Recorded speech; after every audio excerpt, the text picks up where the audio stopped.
listening to The Blitz, college fantasy football show with the Scholar and Emil.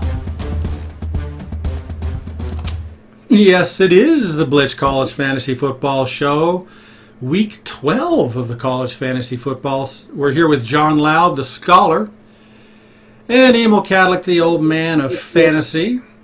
So, John, how is the college fantasy football preparation going today? It has been beyond crazy. 17 games have been canceled, Emil. 17.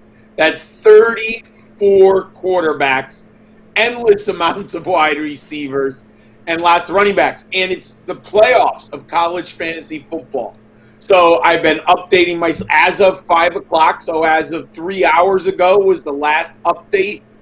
So as of now, all these players are in their games. So I'm hoping that they'll help you for tomorrow if you're in a playoff game. I have 4 of them, so I'm pretty excited for tomorrow.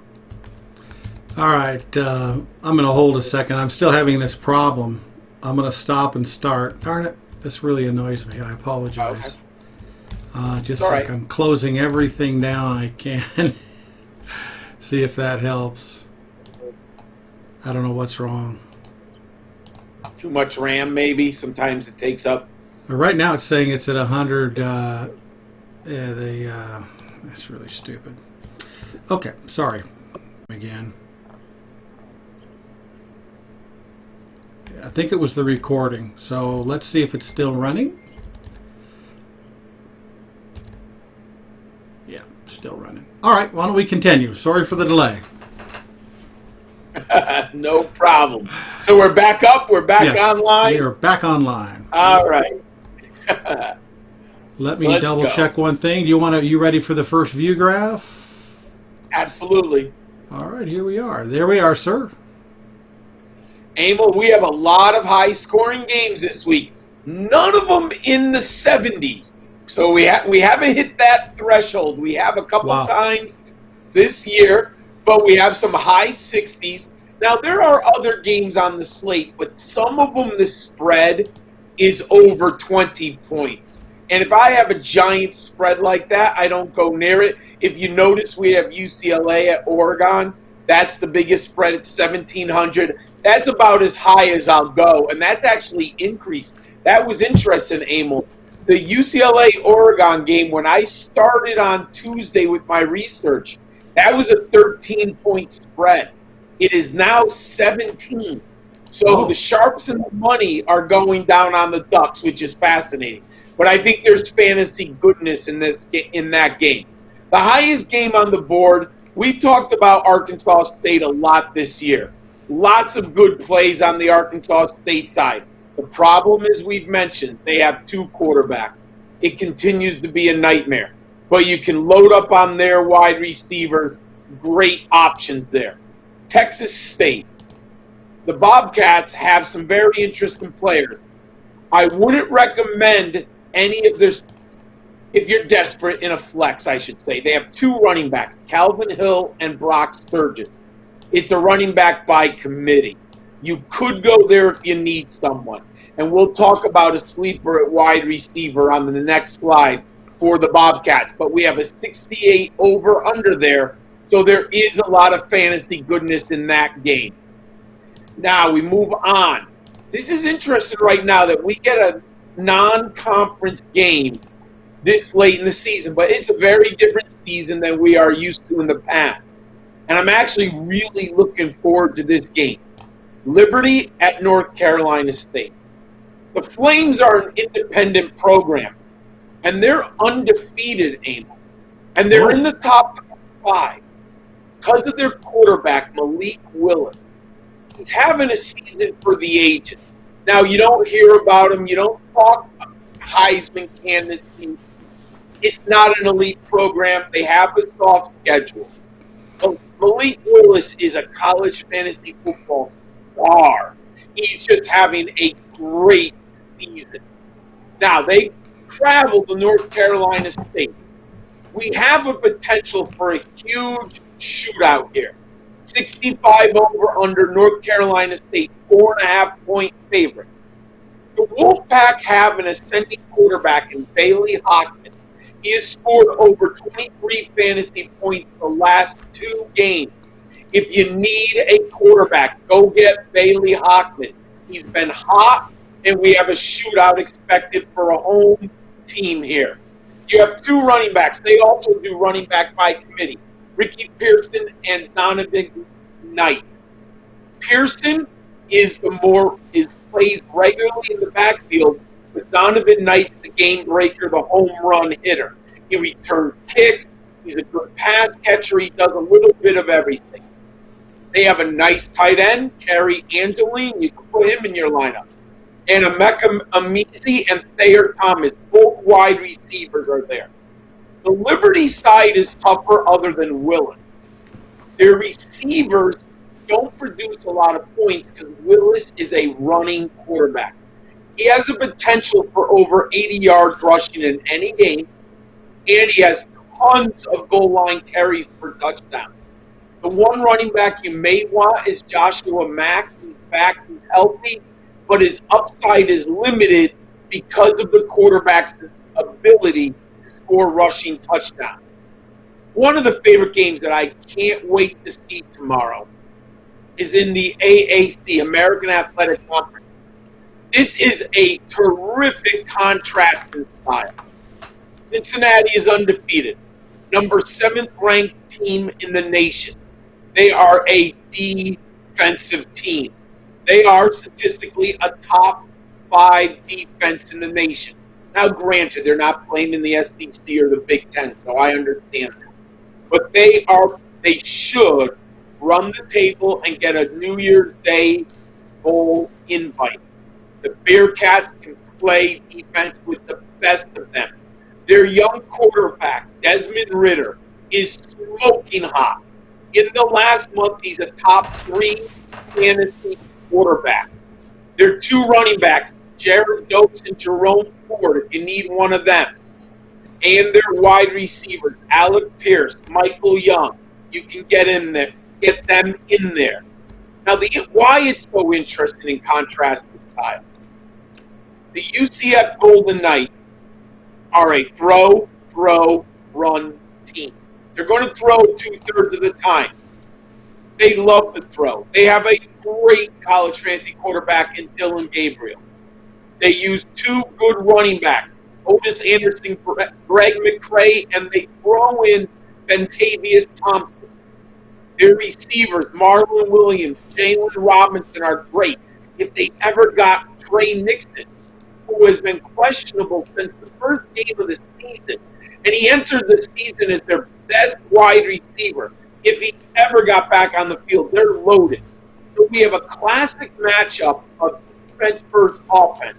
I like the Bearcats here to slow down the Knights, but the Knights are still going to score points.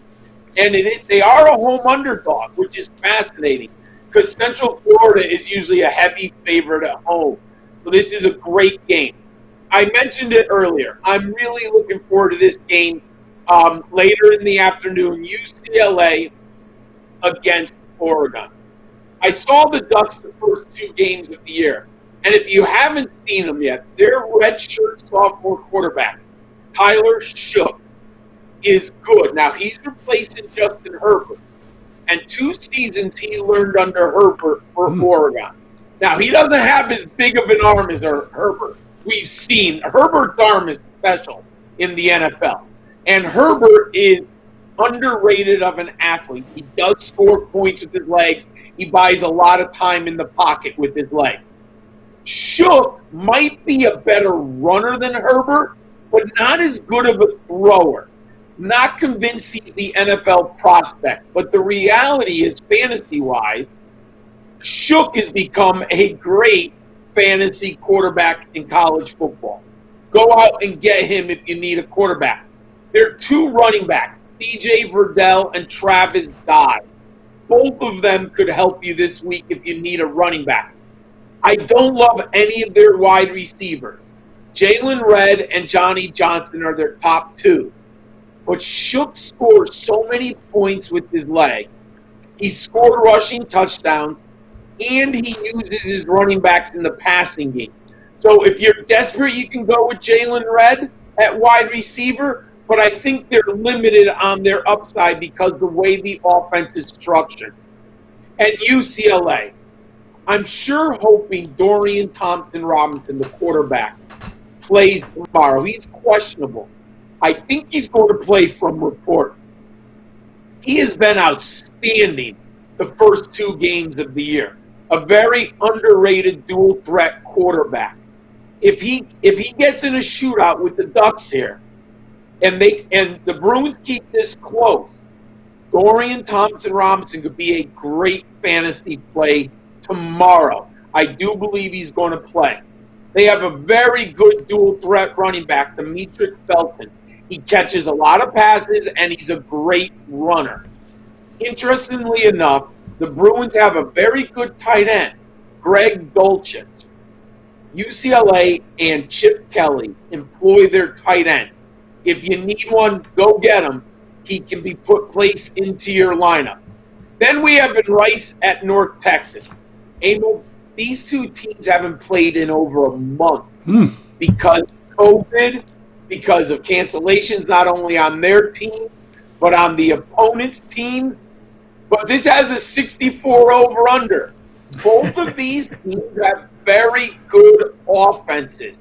Jason Bean and Mike Collins are the 2 quarterbacks. They've been very productive.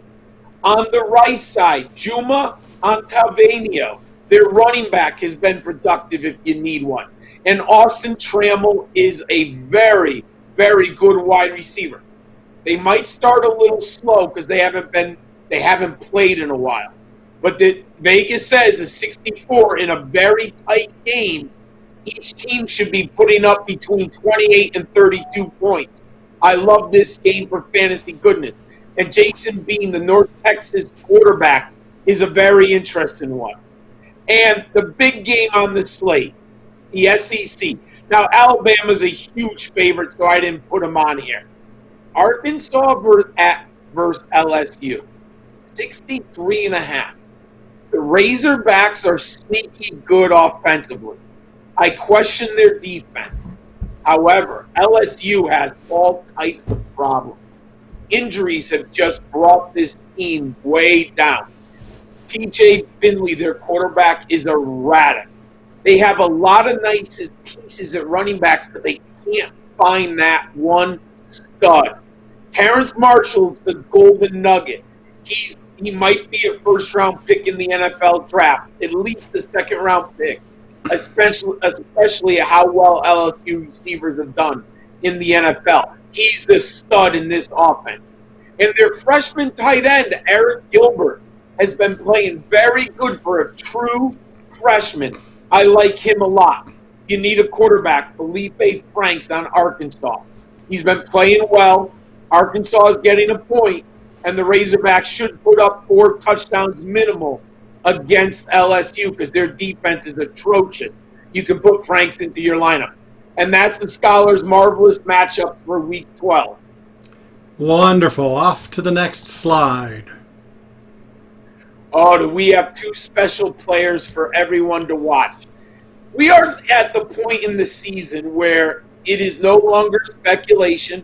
We have a lot of film.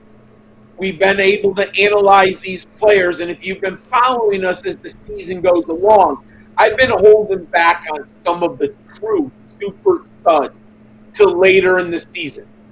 Najee Harris has first-round talent, Abel. However, we know that running backs are a little bit degraded in the NFL draft, so it'll be interesting if he is a first or second-round pick. How I look at him, Abel, he's a combo of Derrick Henry and Mark Ingram. And I don't use that lightly because we know Alabama has had so many good running backs. And some of them have hit, some of them have not. Trent Richardson did not work out in the NFL. Eddie Lacy was good for his first 2 years, then kind of fell off the map in Green Bay. But I think Najee Harris is more similar to, as an arc and a prospect, to Derrick Henry and Mark Ingram. Derrick Henry because of his size. Najee Harris is 6'2", 230 pounds, Emil. He is a freaking load. He is a load to bring down. So he's got the Derrick Henry size. But he's got the hands and the route running of a Mark Ingram. He might even be a better route runner than Mark Ingram. Ooh. And Mark Ingram is a very underrated pass catcher. We've watched Mark Ingram a long time. I've watched him all the way from his Heisman season at Alabama. I had him on my college fantasy football team that year. Helped me win a title. If you look at his NFL career, Mark Ingram before this year was a very good pass catcher. Gave you lots of upside in PPR points as a pass catcher. Najee Harris I will say this, he's a better route runner than Mark Ingram. Mm-hmm. I don't know if he has the smoothness in the hands of Ingram. Najee Harris is special. I can't wait to see him at the Combine if he goes. And we know sometimes some of these stars don't necessarily run. But I think he could hit a grand slam like Derrick Henry at the Combine. Already this year, he has 714 yards rushing. But here's the most amazing. 14 touchdowns, Emil, on only 124 carries. He's basically scoring a touchdown 1 out of every 9 carries. Oof. What I like, that's amazing. That's what I like about it, it's unbelievable, right? Yeah. 20 receptions this year for 183 yards. He came into this season, Emil, with 37 receptions. So he's got 57 career receptions. And my friends, if you want to see incredible tape, go to YouTube, type in Najee Harris as a pass catcher. You are going to see a special athlete. He runs wheel routes like Ricky Waters used to do. For us old guys, Emil, Ricky Waters is one of the best pass catchers I've ever seen. Mm-hmm. You can see on film, Najee Harris runs wheel routes 20 yards down the field, and he catches the ball. He's awesome. My friends, tomorrow you've got to start watching Najee Harris. He's special. Now, I'm sure if you're a diehard like me, you've been watching him all season. But it is time to get your scouting hat on. I think I will have a first-round grade. It would take a lot for me to move off the first-round grade.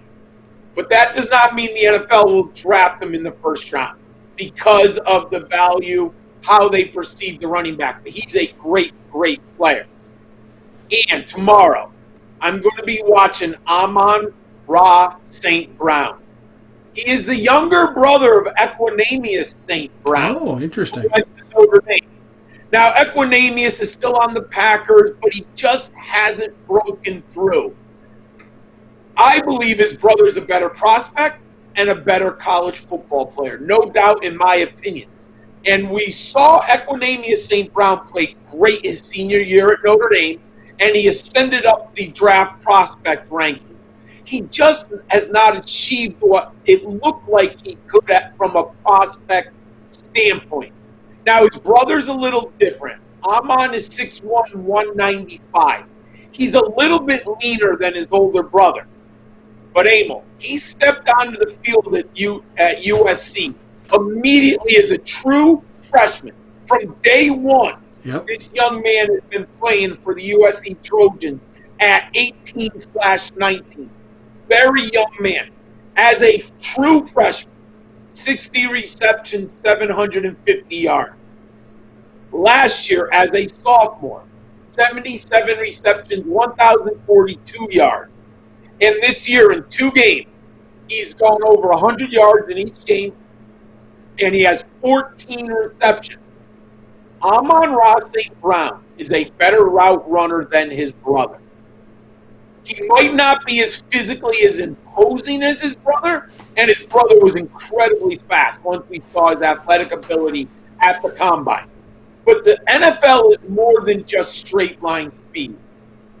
Amon-Ra St. Brown has that ineffable quality. He understands route running, route concept, and he just finds a way to get open. He has great hands. Oh, there's my dog, everyone. She's just waking up in the background. Oh, nice. What was her name again? Her name's Mora. She's hanging out with Dad. Amon-Ra St. Brown, I think he's going to declare for the draft. I don't see any reason he goes back.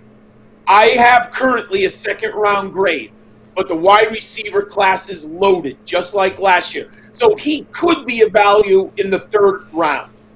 But he is a very good player. So under the microscope tomorrow, Najee Harris, Alabama, and Amon-Ra St. Brown of the USC Trojans. Can't wait to watch him. All right, here we are off to the sleepers. All right, my friends. Hey, if you're like me, I've spent so much time on the waiver wire. I got 5 players for you who are wildly under-owned still. I think the player who is the most owned is about 35%. I talked about Rice versus North Texas. I alluded to, if you need a quarterback, go out and get Mike Collins. In his only 2 games, he's thrown 8 touchdown passes. He's been good this year. He's a graduate transfer. I think he's 23 years of age. He's played a lot of football. He was originally at TCU. He's a good player in a good matchup. If you need a quarterback, I'll always start a quarterback in a 64 over-under. Go grab Mike Collins. 2 running backs I like. I talked about the Arkansas-LSU game. Now, Arkansas has 2 running backs, Rakeem Boyd and Traylon Smith. Rakeem Boyd is kind of the banger. He's probably going to get more touches. But Traylon Smith is more efficient with the limited touches that he gets. And he's been very good recently. Last game out, he had 118 yards rushing on 8 carries. In the last 2 games, he has 190 on only 17 carries. That's over 11 yards a carry, my friend. Wow. And he scored a touchdown. For the season, he has 18 receptions for 115 yards. The Razorbacks are underdogs at home against a defense that bleeds points. I'll take Traylon Smith. I believe he'll get between 10 and 12 touches, and he'll be efficient. If you need someone at running back, go get him. One of my favorite players this year I've watched, Raj Harris, the true freshman at Temple. Emil, he's a big young man. He's like 6'2", 230 pounds. He is a power back. The Pirates have been underperforming all year. They have talent at the quarterback and the wide receiver position. It just has not ignited, so they've had to rely on their true freshman running back. He is in 4 or 5 games, he has logged more than 15 fantasy points, and he's totaled more than 20 in 3 of the last 5 games. He has 559 yards rushing, and he has scored 5 times. ECU is going up to Temple. I couldn't believe this. The Pirates have never beaten the Owls, ever, in the entire time that East Carolina has been a member of the American Athletic Conference. I think they get the win here. Temple's 1-5. They've had people who have opted out, players who have opted out. They're on their 4th quarterback, and their defense is a stiff. In the last 3 games, the Owls have given up 625 yards rushing. Let me repeat that. 625 yards rushing and 7 touchdowns in the last 3 games. Rajay Harris is in a smash spot. Go get him, my friend. I spoke a little bit before about this Cincinnati Bearcat game against the Golden Knights of UCF. The wide receiver who's popped, and Desmond Ridder, their quarterback, is more of a runner than passer. But if you're looking for a part here, I like Michael Young, the graduate transfer from Notre Dame. Look, they had Chase Claypool last year. Michael Young just did not get the opportunities with the Fighting Irish. They had a good depth chart. The young man decided to transfer, and he went to Cincinnati. I like him in this game. He leads the Bearcats in catches, receiving yards, catches and touchdowns, and is second in receiving yards. I think this game is going to shoot out. I think the Bearcats are going to have to score. And with Desmond Ritter's ability to run the football, I think that the Bearcats can get Michael Young open deep. Desmond Ridder likes to take his shots deep. He's going to take 4 or 5 a game. If you watch a lot of college football and you see a lot of these quarterbacks who are dynamic runners with their legs, what you will notice over a period of time is smart offensive coordinators will have a drill in which if the wide receivers see the quarterback scrambling, there will probably be one of the wide receivers' job is just to go deep, no matter what the route is. Break off the route and go deep. And these young quarterbacks who are mobile, they can get outside the pocket, buy time, and they'll take their deep shots. And that's what Desmond Ridder does. If you love college football like me, you'll see a lot of these deep shots with these scrambling quarterbacks because coordinators know that these receivers can get open deep on cornerbacks or safeties who are cheating and worried about their quarterback running. And then I mentioned the Arkansas State-Texas State game. You need another wide receiver, Marcel Barbie of Texas State. He's their number 1 wide receiver. We have a huge over-under at 68.5. I believe that Marcel Barbie, I think he's on 30% of rosters. He's available out there. Go get Marcel Beebe of Texas State, everyone. Wow, that's great. I love that. Those are some great sleepers. This is going to be fun getting these guys on your teams if you need them. I got a bunch. Yeah, fantastic. All right, here we go to the next slide. All right, every week the Fantastic Four for our DFS lineups. Now, there are 13 games on the slate. There originally was 14, but one of the games is canceled, so we're down to 13 games.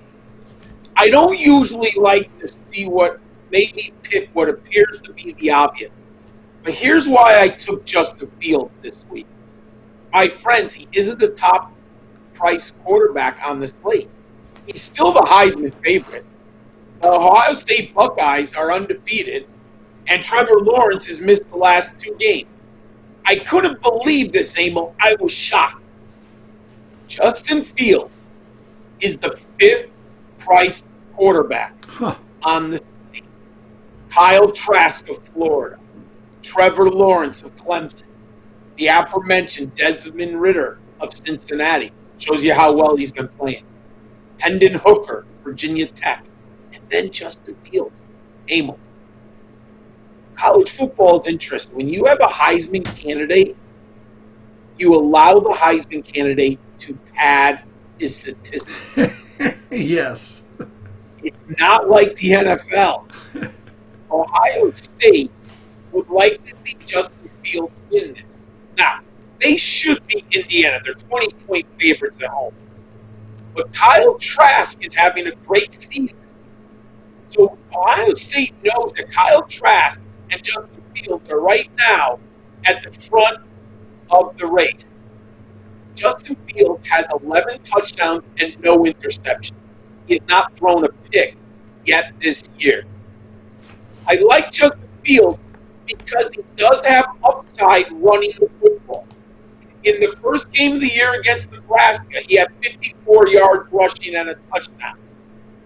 Last week against Rutgers, they blew Rutgers out 49-27. He had a rushing touchdown again. He only had 7 yards rushing. He didn't have to run. Indiana will give Ohio State a better fight. Indiana's got talent. I'm shocked by this name. Justin Fields was 9,500 last week. Whoa. He's now 9,000. He scored 42 points last week. And he went down in price. Makes no sense. I just, Emil, I had to shake my head and look at it. And I said, I don't like telling viewers to go to a great player. But he's the 5th most expensive. I couldn't not recommend Justin Fields. He's too valuable with the upside here, folks. Mm-hmm. He could easily have 6 touchdowns tomorrow. He's at home. And the home faithful are going to expect Justin Fields to have, no pun intended, a field day. And they're going to want to have Justin Fields at least produce 4 touchdowns. Love him in this game. I'll take Justin Fields all day long. One of my favorite players. Now, again, the Big Ten started late this year. So Tyler Goodson played 4 games. Emil, the Hawkeyes run the football, they run the football, they run the football, and they run the football. Their quarterback is terrible.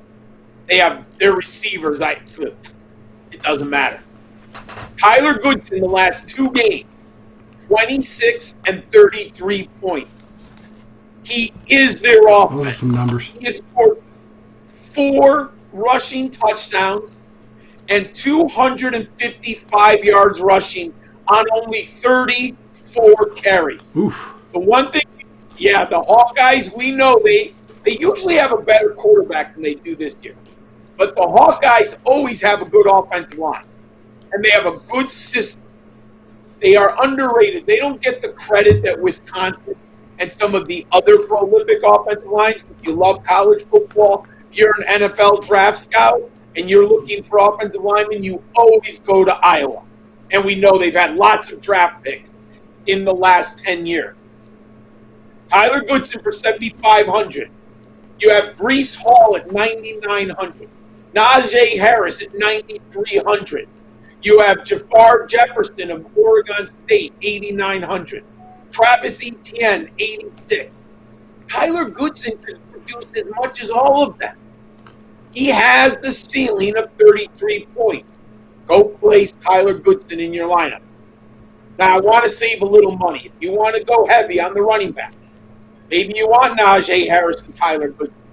Well, you're going to have to find a bargain price. I'm giving you Jaylen Berger of the Wisconsin Badgers. Played 1 game. They had COVID, so they haven't played. But he scored 18 points when he played. He's only 4,100. If you watch the film, Jaylen Berger looked better than the starter, Nakia Watson.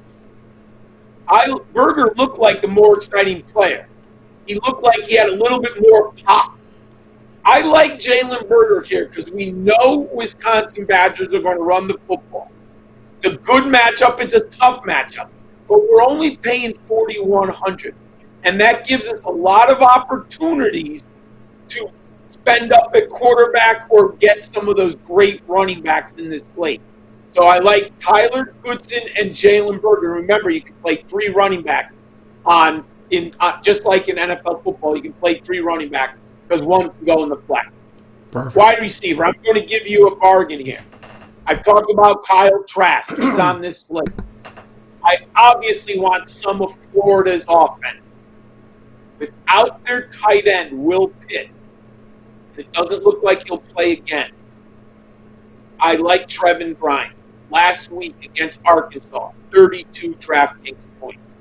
6 receptions, 109 yards, and 2 touchdowns. In the last 3 games, he scored 4 touchdowns. It is not a coincidence without Pitts that Trevon Grimes is getting into the end zone. Kyle Pitts, he's in that battle with Justin Fields for the Heisman. Last week, Kyle Trask threw 6 touchdowns, I believe. Let me see. Yep. Last 4 games, 6, 4, 4, and 4 touchdowns for Kyle Trask. I'll take a wide receiver for 5,100 who's playing with one of the Heisman favorites at quarterback. So that's my Fantastic Four on the day slate. Justin Fields, Tyler Goodson, Jaylen Berger for salary relief, and Trevon Grimes of Florida, everyone. Wonderful. All right, off to the night slate. Or do we call it the evening slate? I guess they technically call it the evening. The evening. I talked about him earlier. Malik Willis. He's unbelievable. He went to Auburn. He lost the job to Bo Nix, and he transferred to Liberty.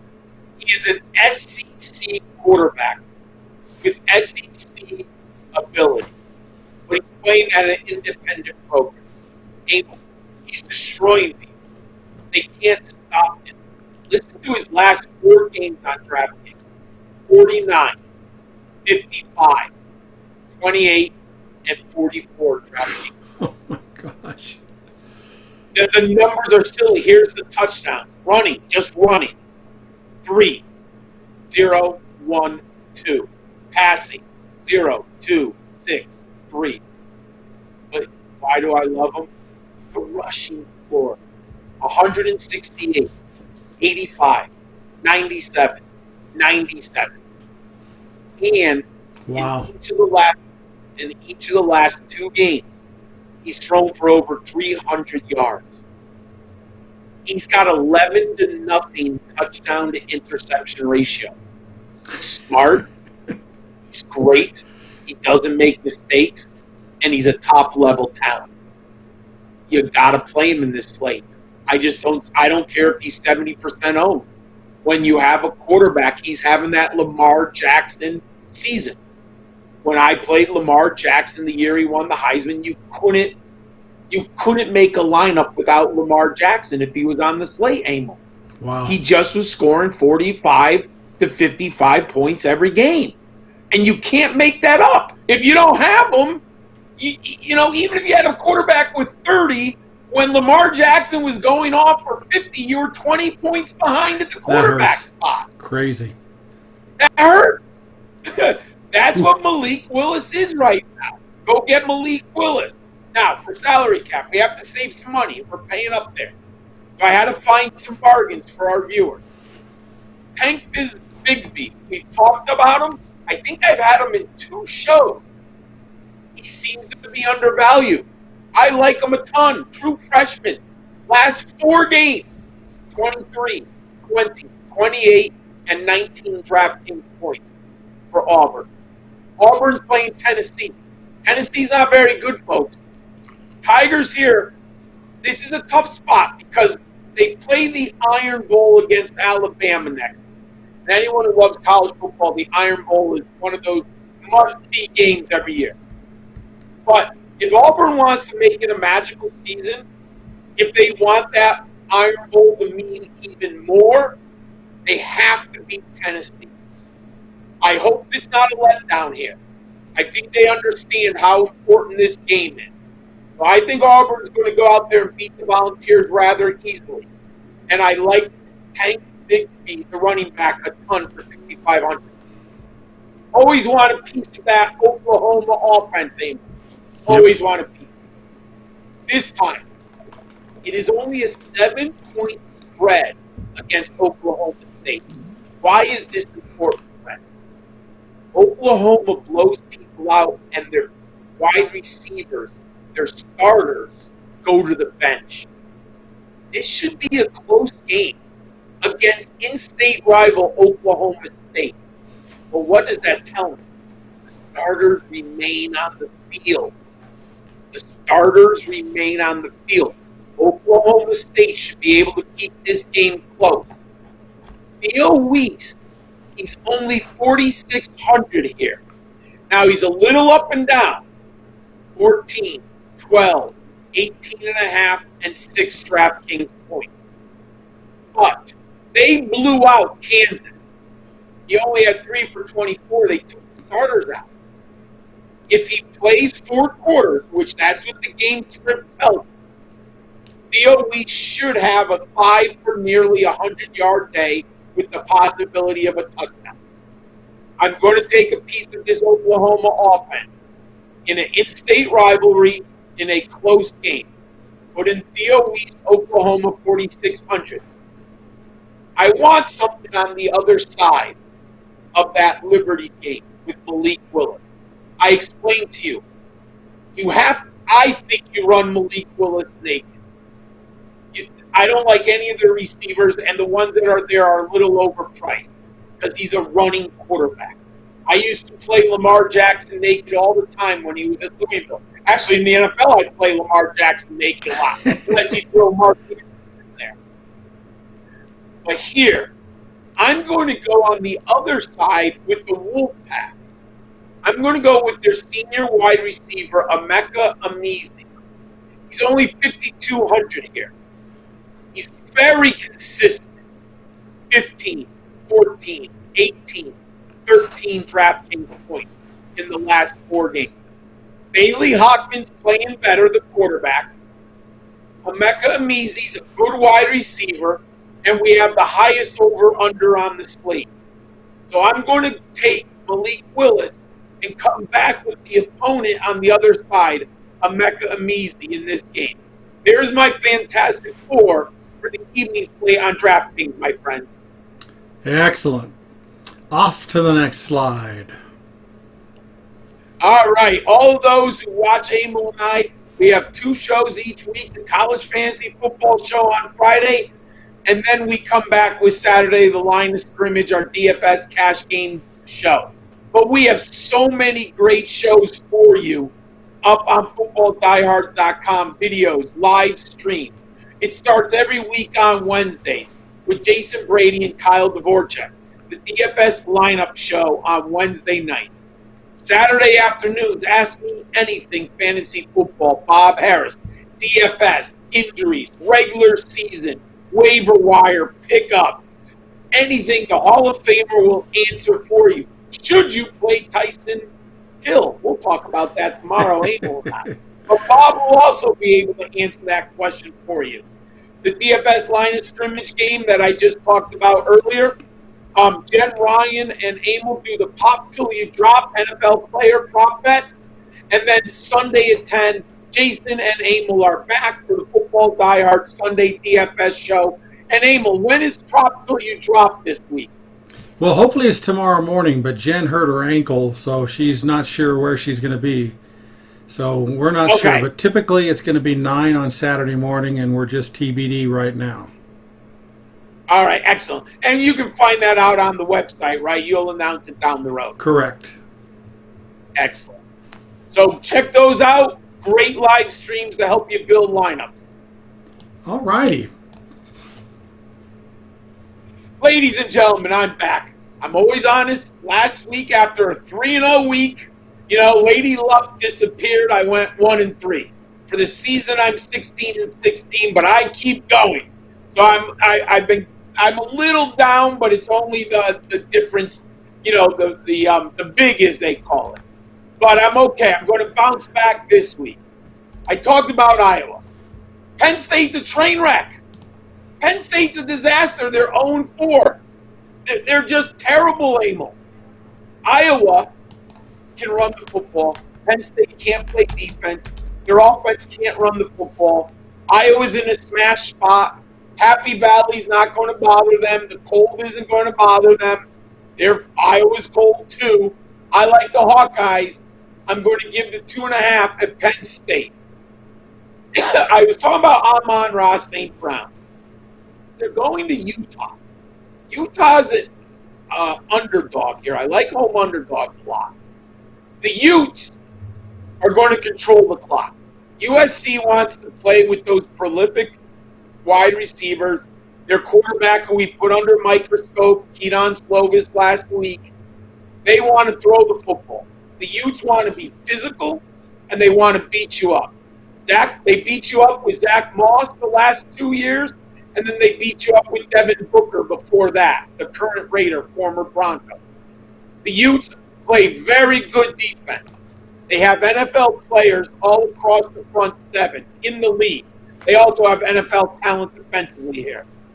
I don't think the Trojans are physical enough to go into Utah tomorrow and deal with the Utes. I like Utah getting 2.5. I mentioned East Carolina has never beaten Temple. That's right, never beaten Temple. Temple's 1-5. Now, Carolina's not great either. They have lots of problems. But I will bet on the better quarterback. Temple's got their 4th quarterback under center. Their star running back opted out 3 weeks ago. Oh. They can't score points. And their defense is a mess this year. East Carolina has a junior quarterback, Cole Naylor, who has been up and down, but he's by far the best quarterback in this game. I talked to you about Rajay Harris. He's the best running back. He's the best playmaker in this game. I'll take Carolina giving 3.5 tomorrow. And I'm surprised at this over-under. I thought it was going to be high 60s, maybe 70. I like Liberty and North Carolina State to smash. I'm taking them over 65, and those are the scholars' best bets for Week 12, my friend. Very good. Those are going to be fun to watch. Let's see. I have a question here. Let's go back and see what the question was. Whoop. I lost my earpiece, and so I can't hear even myself think. Myron Kidd said no interest in Jermar Jefferson. Oh, no, I like Jermar Jefferson. You could team him up with Tyler Goodson. Absolutely. Like, he's in the top 5 DFS running backs there. I could put Goodson and Jermar Jefferson in, but then that's why you have to find value at the other running back and wide receiver. Still got to make the salary. He's a great. Yes, it's all about salary. And I think, let me look. I think Jefferson is the 4th highest priced running back. Let me see here. Oh, Jefferson's 3rd.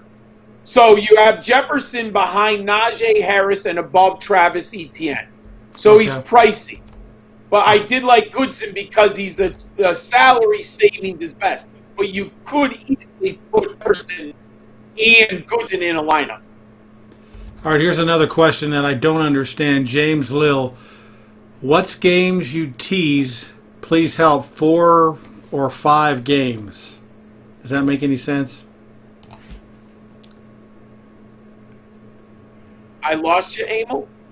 Can you hear me now? Yeah, it looks like there's I can't. Yeah. Said, what games would you tease? Go ahead.